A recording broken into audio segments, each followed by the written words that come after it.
7. I was a small boy. I was the number 6 in my family. The most difficult child to teach and train. My father had 8 of us. Those days, Singapore, there's no border. There's not even a country called Singapore. It was Malay States of Malay. 8-7. My dad says, "Hey son, I'm going to teach you. But I don't want to study. I like to draw.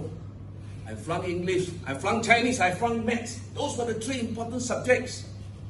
Because qualification is very important."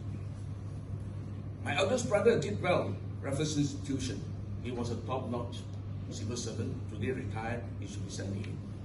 My second brother, MBA, top-notch chef in one renowned hotel. My third brother, an engineer, MBA.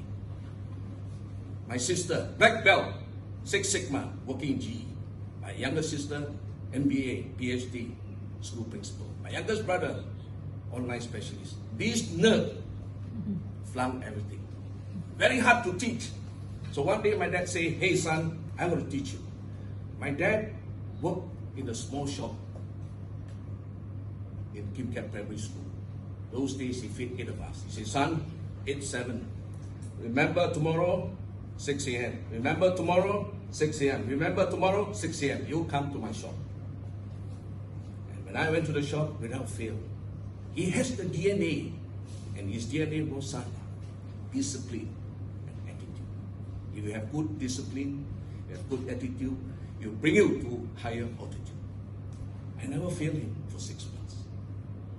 Come July 1963, those days they have television box called telefountain. My neighbor was so rich, he bought a television. Full color TV. I was so excited. Friday, Saturday, Sunday, I went to watch at night.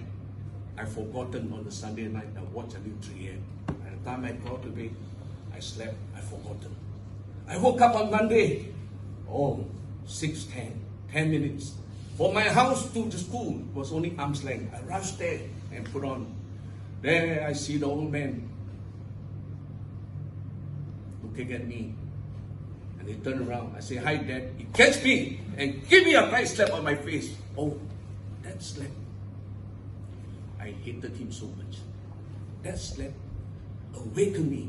Thanks Dad. My father is gone, has been passed away, age 95 the last few years. But because of my dad, he brought me and trained me who I am. He was my first leadership mentor teacher on leadership. He said, "Son, I have the DNA, I'm going to teach you DNA, discipline, time. I never be on late terms. Whenever I meet people, my first impression and the best impression is be on time. And you got to discipline yourself." Because my dad served the British Navy, he served the Japanese. And the Japanese are very, very strict. If you want to do business, be on time. But that night, that day, I ran back home.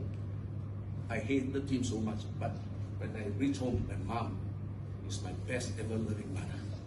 She teach me, she's my mentor in PR and marketing. She hugged me and said, "Son, don't worry, don't go to school today." I didn't go to school. I almost shed tears. But then she said, "Come Sunday, I bring you to learn about marketing." So my mom is one of the best marketing. My dad taught me this. As I grew up and attend secondary school, again, I flunked English, I flunked Chinese, I flunked maths.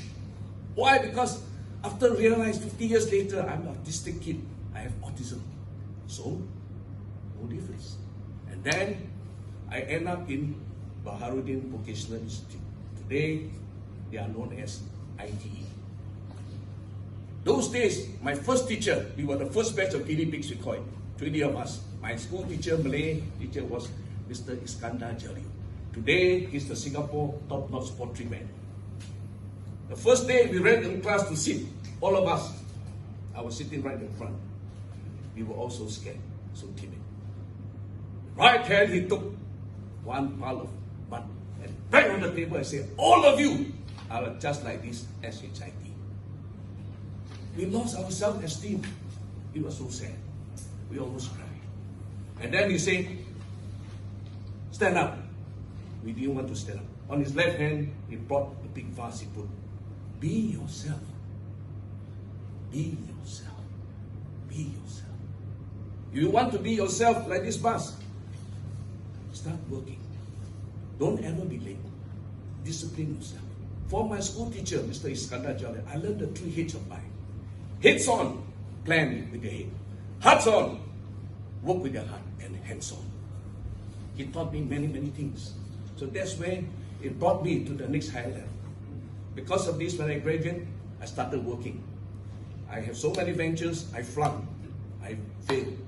Until one day, 1991, one of these men from John Hub, one of the big public company, says, Edmund, I have a big contract.